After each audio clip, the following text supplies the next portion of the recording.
आज से बहुत साल पहले एक व्यक्ति था जो प्रभु की कलीसियाओं को सता रहा था। यहूदी मत में उसका नाम शाऊल था। और वचन कहता है एक दिन प्रभु से उसकी मुलाकात हुई और प्रभु ने उससे बात की इब्रानी भाषा में, हे शाऊल तू मुझे क्यों सता रहा है। 26 अध्याय प्रेरितों के काम में लिखा गया है, पौलुस कहता है मुझे एक और शब्द सुनाई दिया गया था, पैने पे मारना तेरे लिए अच्छा नहीं है। जैसे हिंदी में एक कहावत है कि कुछ लोग अपने ही पैर पे कुल्हाड़ी मारते हैं। और बाइबल बताती है उसके बाद ये व्यक्ति जब प्रभु यीशु से मिला, ये व्यक्ति बदल सा गया और यही व्यक्ति उसका एक महान चेला बना जो पूरी एशिया में प्रभु यीशु मसीह का सुसमाचार लेकर गया। और वचन कहता है एक समय ऐसा आया, हम नहीं कह सकते हैं कि ये जो प्रॉब्लम है ये फिजिकली है कि स्पिरिचुअली है, लेकिन वो कहता है कि शैतान का एक दूत मुझे घूंसे मारता है। कुछ था उसके बदन में, मैं एग्जैक्टली नहीं बता सकता कि वो बीमार था या कुछ और प्रॉब्लम थी, लेकिन वो अपनी तकलीफ को लेके बार बार खुदा के पास जाके कहता था मुझे ठीक कर। परमेश्वर ने उसे ठीक तो नहीं किया, लेकिन परमेश्वर उसे अनुग्रह दे रहा था। मैं हमेशा प्रभु से अपनी चंगाई के लिए ऐसे प्रार्थना करता हूं, या तो मुझे चंगा कर या मुझे सहने के लिए अनुग्रह दे। तुझे चंगा करना है तू कर दे, तू नहीं करना चाहता है, इसे रहने देना चाहता है ताकि मुझे कुछ लेसन टीच हो सके, मुझे ग्रेस दे।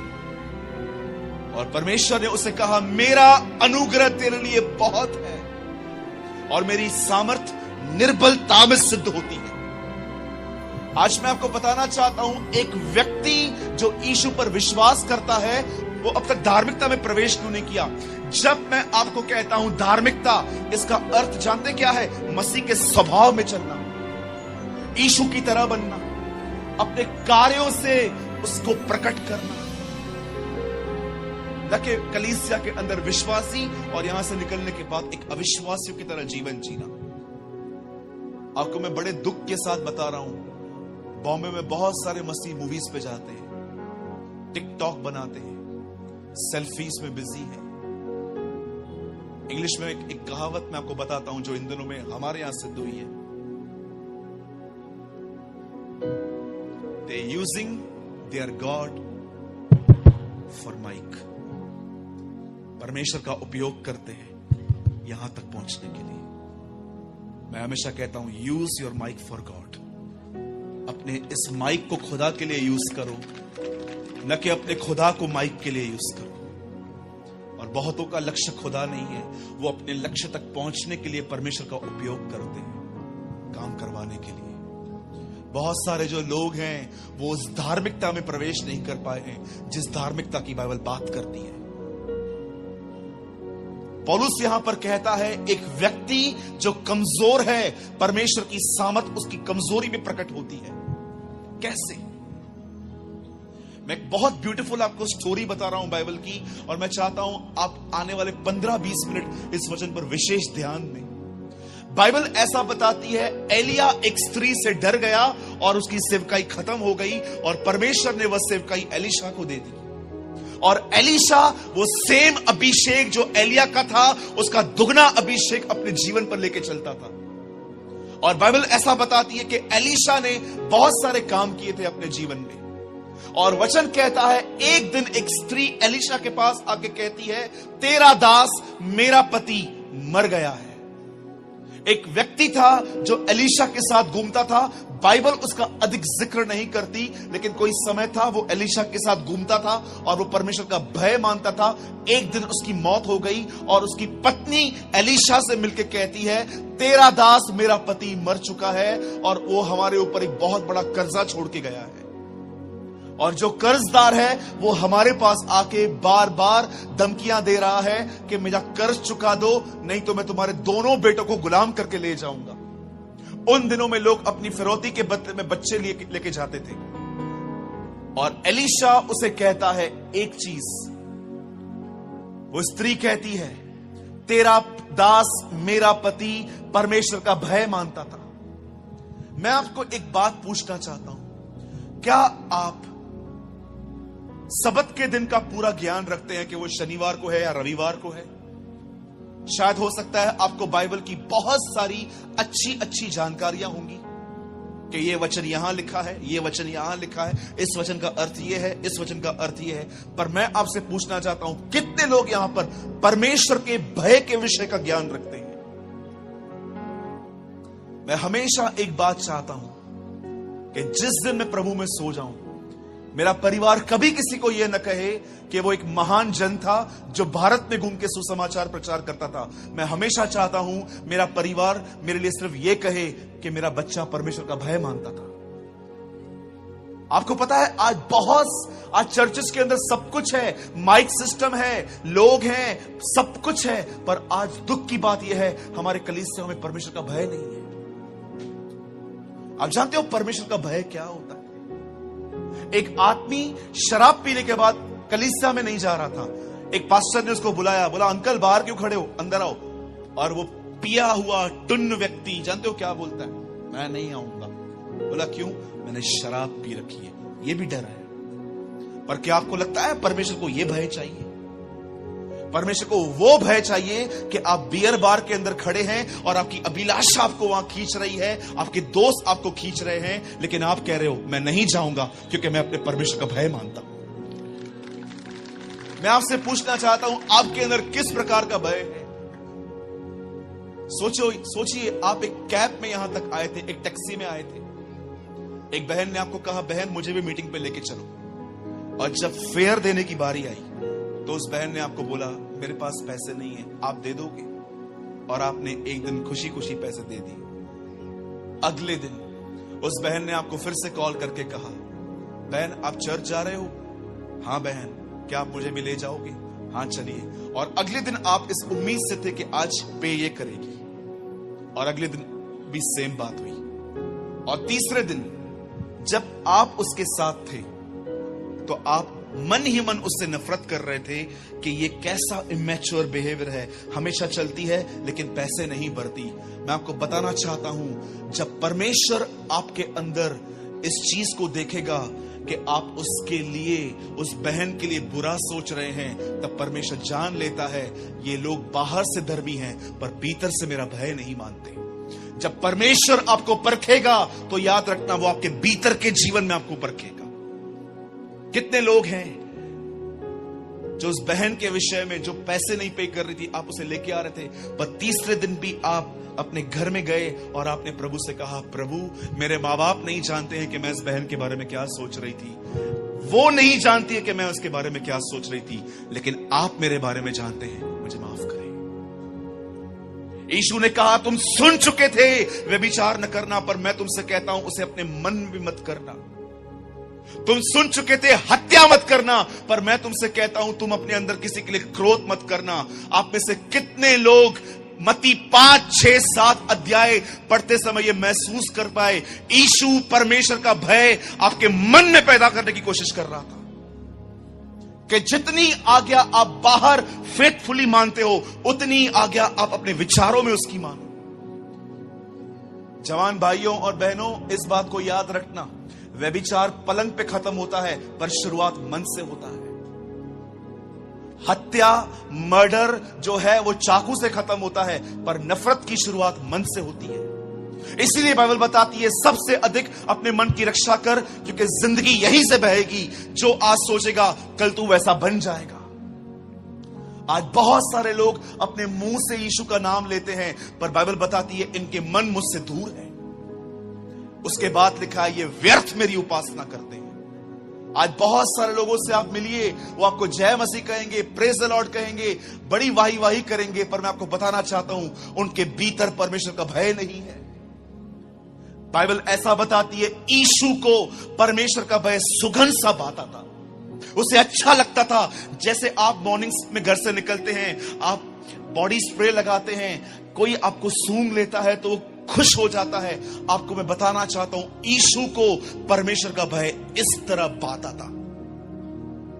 आज मैं आप में से जितने लोग यहां पर बैठे हैं, हो सकता है कि आप इस लुधियाना सिटी में एक बहुत बड़ी पोजीशन रखते हैं, आप बहुत बड़े व्यक्ति हैं। आज 5-10 मिनट अपनी पोजीशन को साइड में रखकर, अपने हर पद को साइड में रखकर एक बात अपने आप से पूछिए, do you fear of God? Do you have a fear of God? क्या आपके पास परमेश्वर का भय है? जब लड़कियां गलत कपड़े पहन के जाती हैं तो क्या अपना मुंह फेर देते हैं? यीशु ने कहा, जब तेरी एक आंख तुझे ठोकर खिलाए तो उसे निकाल के फेंक दे। क्या कहना चाह रहा था? बी ए ब्लाइंड पर्सन, एक अंधे हो जाओ। जब आपके मोबाइल के अंदर कोई गंदा वीडियो आता है और आप देखते हो आपका पास्टर भी यहां नहीं है, कोई बिलीवर भी यहां पर नहीं है, चल देख लेते हैं। मैं आपको बताना चाहता हूं 80% मसीह लोग आज हस्त में उनके पापों में बंधे हुए हैं। They are doing masturbation every single day. एक हाथ में पॉर्न और एक हाथ से पता नहीं क्या करते हैं। आपको पता है यीशु ने क्या कहा? तेरा हाथ तेरे ठोकर खिलाए तो उसे काट के फेंक दे। Do you have a fear of God?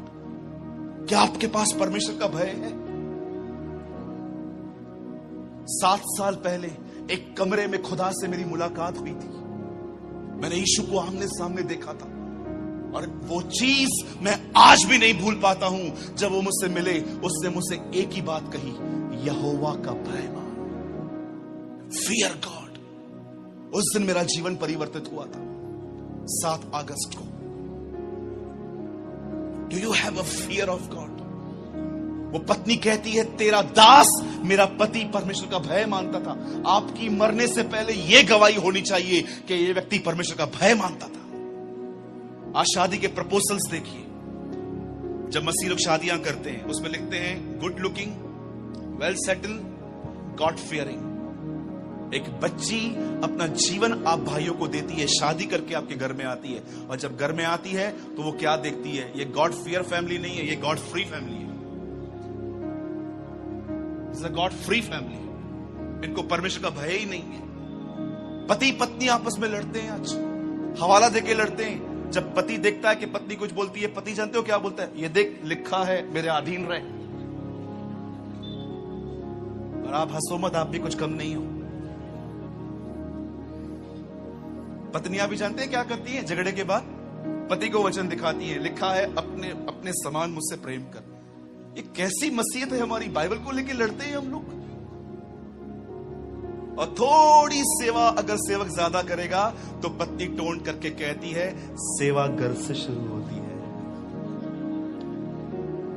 मैं आपसे पूछना चाहता हूं, अगर आप एक पत्नी हैं, क्या आप अपने पति को सपोर्ट करती हैं कि आपका पति आपकी वजह से डिस्टर्ब है?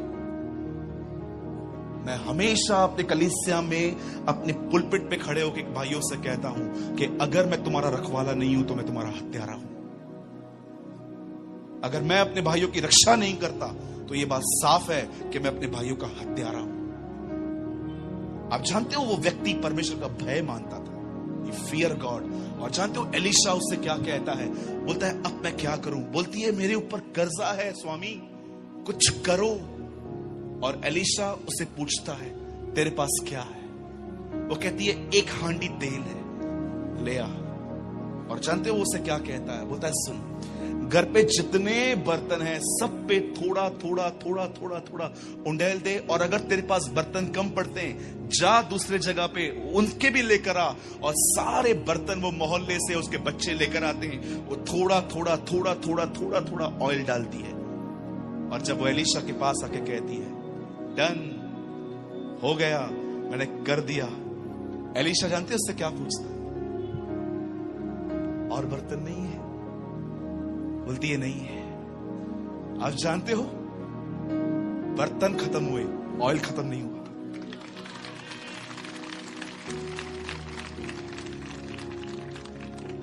आज प्रभु के पास ऑयल बहुत है, बर्तन नहीं है।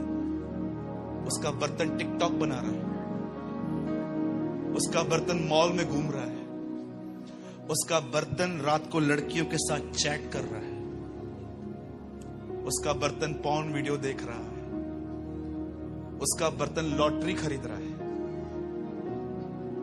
उसका बर्तन लोगों से पैसे ले रहा है, वापस भी नहीं दे रहा है। आज ये बर्तनों की हालत है। ऑयल खत्म नहीं हुआ, बर्तन खत्म हो गए। अब आप कहोगे, सूरज भाई आप बात कर रहे थे धार्मिकता की। यस, मैं अब भी धार्मिकता ही बात कर रहा हूं। अब मैं आपसे एक सवाल पूछना चाहता हूं। पौलुस कहता है कि निर्बलताओं में ताकत सिद्ध होती है। निर्बलता क्या होती है आपको पता है? हमारे अंदर बहुत सारी कमजोरियां हैं। मैं आपको अपनी एक कमजोरी बताता हूं। शायद हो सकता है कि मेरे गुनाह से आप कुछ सीख पाओ। मैं एक बात में बड़ा कमजोर हूं। कभी कभी लोग जब मेरी आलोचना करते हैं, मेरे लिए कुछ कहते हैं या सोशल मीडिया पर मेरे लिए कुछ कमेंट लिखते हैं, ये पहले के दिन मुझसे होता था। अब मैं थोड़ा मैच्योर हो रहा हूं, तो मैं कई घंटे उस विषय में बैठ के सोचता था, मेरे लिए ऐसा क्यों लिखा, मेरे लिए ऐसा क्यों लिखा, मेरे लिए ऐसा क्यों लिखा, मेरे लिए ऐसा क्यों लिखा। और एक दिन परमेश्वर ने मुझे कहा, तेरी प्रॉब्लम ये नहीं है कि वो तेरे लिए लिखते हैं, तेरे लिए प्रॉब्लम ये है कि तू वहां पर ध्यान देता है। और एक दिन ऐसा आया जब मैं अपनी इस कमजोरी को, ओवर थिंकिंग को, मैं खुदा के पास ले गया और मैंने कहा, प्रभु मेरे अंदर एक कमजोरियां हैं, मुझे बदल। आप जानते हो, जैसे वो स्त्री नहीं जानती थी कि उसका कर्जे का जो प्रॉब्लम था उसका सॉल्यूशन उसके घर में था, वैसे हम में से बहुत लोग ये बात नहीं जानते। आपकी निर्बलताओं का उत्तर बाहर नहीं, आपके अंदर है, और वो उत्तर है पवित्र आत्मा। वो स्त्री नहीं जानती थी कि उसके घर की जो समस्या है उसका हल उसके घर में ही है, ऑयल। वैसे ही हम लोग जो कमजोर हैं, जो उसकी धार्मिकता में प्रवेश नहीं कर पा रहे, जानते हो हमारा उत्तर क्या है? मैं आपको बताना चाहता हूं, आपका उत्तर है आपके भीतर बसा हुआ पवित्र आत्मा। खुदा ने आपको पाकरू दिया है, खुदा ने आपको पवित्र आत्मा दिया है। लेकिन आज इशू ये है, आज मैं आपसे सवाल पूछना चाहता हूं, क्या आप इस पवित्र आत्मा से परिपूर्ण हैं? क्या आप प्रतिदिन खुदा से ये कहते हैं, प्रभु मुझे पाप से नफरत करना सिखा? एक भाई ने एक टीचिंग सुनी, उस टीचिंग में कहा गया, अगर आपके पास अन्य भाषा नहीं है तो आपके पास पवित्र आत्मा नहीं है। और वो भाई मेरे पास आए, उन्होंने मुझे कहा, ब्रदर क्या ये सच है? मैंने कहा, किसको गलत मत ठहराइए, हर एक को खुदा हर एक को अलग अलग सिखाता है। पर मैंने उसे कहा, जो लोग पवित्र आत्मा से भरे हुए रहते हैं ना, उनमें सबसे अच्छी बात जानते हो क्या रहती है? वो पाप से नफरत करते हैं। They hate sin। यीशु मसीह के लिए लिखा गया है, उसने पाप से बैर और धार्मिकता से प्रेम किया था। अब जानते हैं हम मसीह लोग, जितने भी लोग यहां बैठे हैं, हम क्यों उस धार्मिकता में, उस मसीह के स्वभाव में नहीं चल पाते? जानते हो क्यों? क्योंकि हम अपनी कमजोरियों को खुदा के पास नहीं ले जाते। पतरस ने कहा, प्रभु सब तुझे छोड़ दें तो छोड़ दें, मैं तुझे नहीं छोड़ूंगा। और आप जानते हो, सबसे पहले इनकार भी उसने किया। उसे यह कहना चाहिए था, प्रभु सब तुझे छोड़ दे तो छोड़ दे, पर मुझे फजल देना, मुझे अनुग्रह देना कि मैं तुझे न छोड़ूं। पर वो जानते क्या कहता है? मैं तुझे नहीं छोड़ूंगा। आज मैं आपसे पूछना चाहता हूं, क्या आप जानते हैं आपकी हर कमजोरी का उत्तर आपके अंदर है? कितने लोग हैं? मैं आपसे पूछना चाहता हूं एक सवाल, और मैं 5 मिनट में सभा को पूरा कर दूंगा। मैं आपसे पूछना चाहता हूं, आप में से कितने लोग हैं यहां पर जो परमेश्वर के सामने जाते हैं उपवास करके और कहते हैं, खुदा मुझे पाकरू से भर, मुझे भर अपनी आत्मा से। 19वीं सदी में कैथरीन कुलमिन अपनी किताब में लिखती है, इससे पहले कि मैं यीशु का प्रचार करूं, मैं 1000 बार मरती हूं।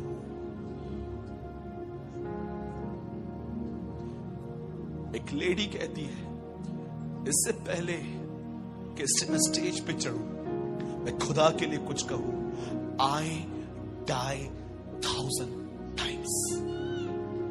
आज मैं आपसे पूछता हूं, क्या आप एक आत्मा से परिपूर्ण व्यक्ति हैं?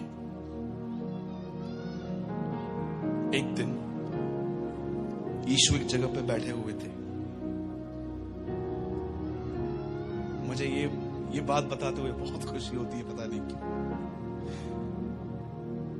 एक दिन यीशु एक जगह पे बैठे हुए थे, कुछ यूनानी लोग उनसे मिलने आए और वो अंद्रयास को आके कहते हैं, ए महाशय, हम यीशु को देखना चाहते हैं। क्या करना चाहते हैं? बोलिए अपने बाजू वाले को, वो यीशु को देखना चाहते थे। यहां पर कोई है जो यीशु को देखना चाहता है? मैं देखना चाहता हूं। और जब वो यीशु के पास अंदर जाके कहते हैं, खुदा वो तुझे देखना चाहते हैं,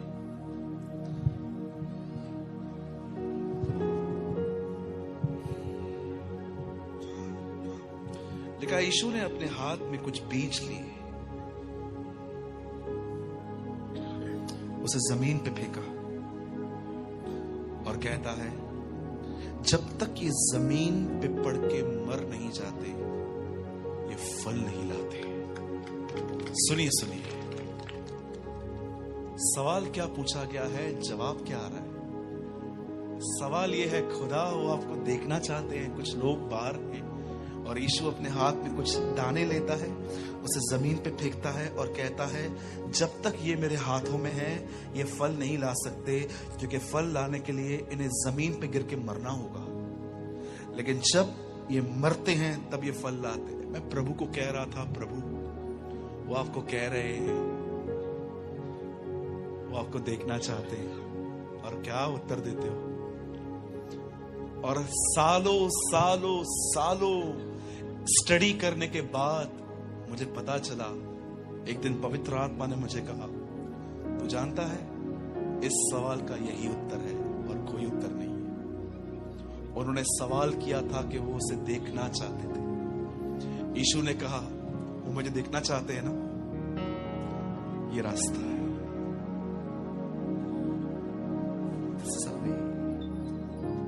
आप चाहते हो लोग मसीह को आपके अंदर देखें? गिर के मरना सीखो,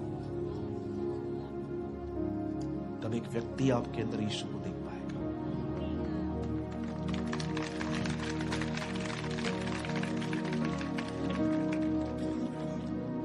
लुधियाना, एक लास्ट चीज बता के मैं फिनिश कर रहा हूं।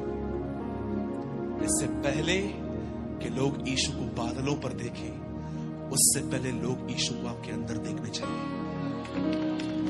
मैं फिर से दोहरा रहा हूं, इससे पहले कि लोग यीशु को बादलों पर देखें, उससे पहले लोग यीशु को आपके अंदर देखने चाहिए। वो बहन नहीं जानती थी कि उसकी प्रॉब्लम का सॉल्यूशन उसके घर में ही था।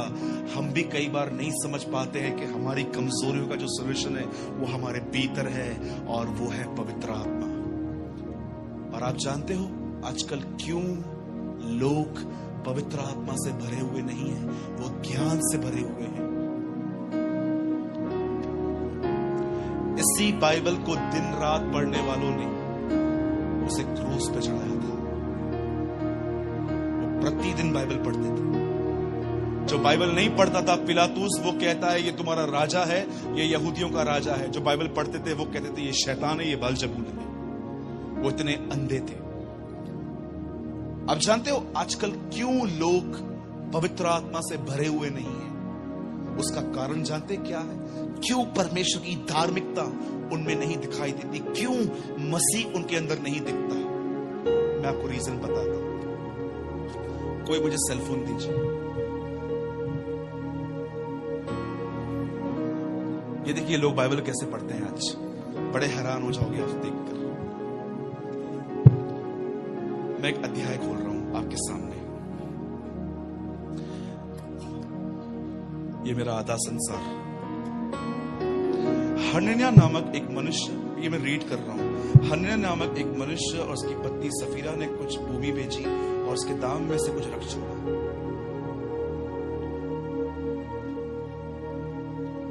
और यह बात उसकी पत्नी भी जानती थी कि उसका एक भाग लेकर प्रेतों के काख में रख दिया।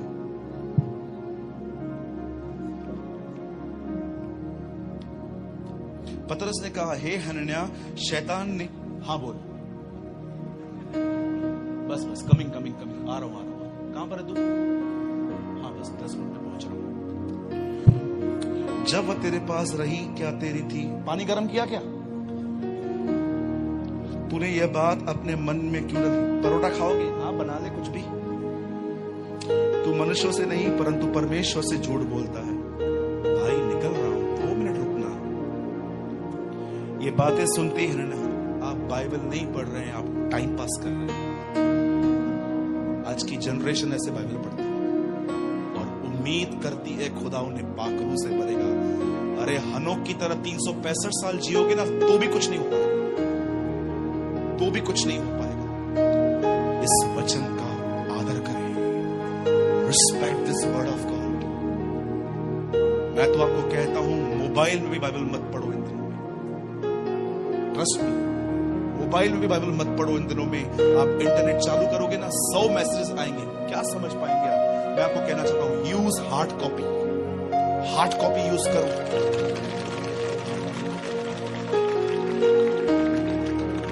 इस कलाम मुकद्दस को इज्जत दीजिए। और मैं आपसे एक विनती करता हूं, ये देखिए यहां पर देखिए,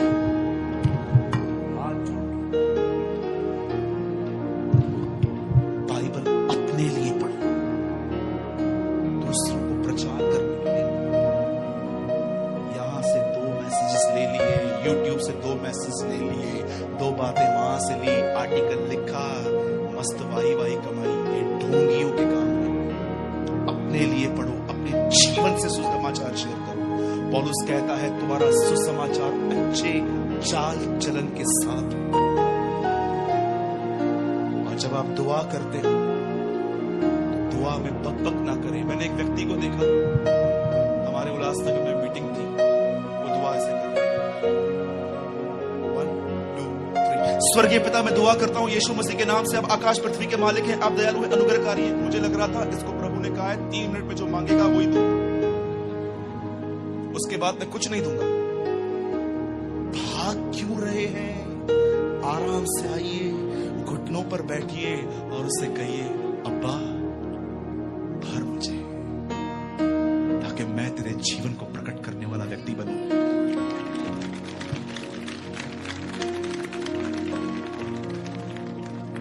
बॉम्बे की स्प्रिट लुधियाना में मत आने दीजिए। वहां पर सब दौड़ते हैं, कोई किसी का ख्याल नहीं रखता। दौड़िए मत, जो कर रहे हैं आराम से कीजिए। इब्रानी का लेखक लिखता है जो दौड़ तुम्हें दौड़नी है वो धीरज से दौड़ो, मीनिंगफुली दौड़ो, परमेश्वर के साथ समय बिताओ, ताकि पवित्र आत्मा आपको भरे और आप अपनी कमजोरियों पर विजय पाके परमेश्वर की धार्मिकता प्रकट करने वाले एक व्यक्ति बन पाए। मैं पास्टर सलीम खान जी के लिए, चर्च के लिए आज सुबह दुआ कर रहा हूं। मैंने कहा प्रभु मैं एक आत्मिक व्यक्ति की कलीसिया में जा रहा हूं जिनके लोग ऑलरेडी बहुत आशीषित हैं। मैं वहां जाके क्या बताऊंगा प्रभु? मुझे तो एक्चुअली उन लोगों से सीखना चाहिए। मुझे पास्टर जी के चर्च के लिए प्रभु ने एक बात कही।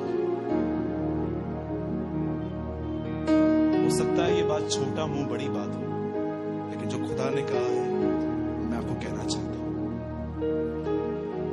इनके चर्च के जितने भी लोग हैं और दूसरे भी जो लोग आए हैं, मैं सबसे कहूंगा याद रखिएगा, परमेश्वर ने आपको एक आत्मिक व्यक्ति दिया है लीड करने के लिए। और परमेश्वर आप सबसे जानते हैं क्या उम्मीद कर रहा है, स्पेशली इस चर्च से, कि ये कलीसिया लुधियाना में परमेश्वर की गवाह बने।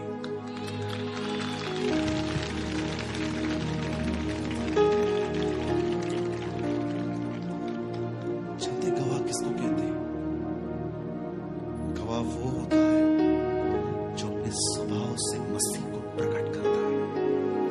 गाली के बदले गाली नहीं देते, वो धमकियों के बदले धमकी नहीं देते। उन पर सताव आता है तो वो खुदा पर ईमान रखते हैं। वो भूखे रहने वाले लोग होते हैं, पर वो कभी अपनी जरूरतें किस पे प्रकट नहीं करते, वो उपवासों में रहते हैं।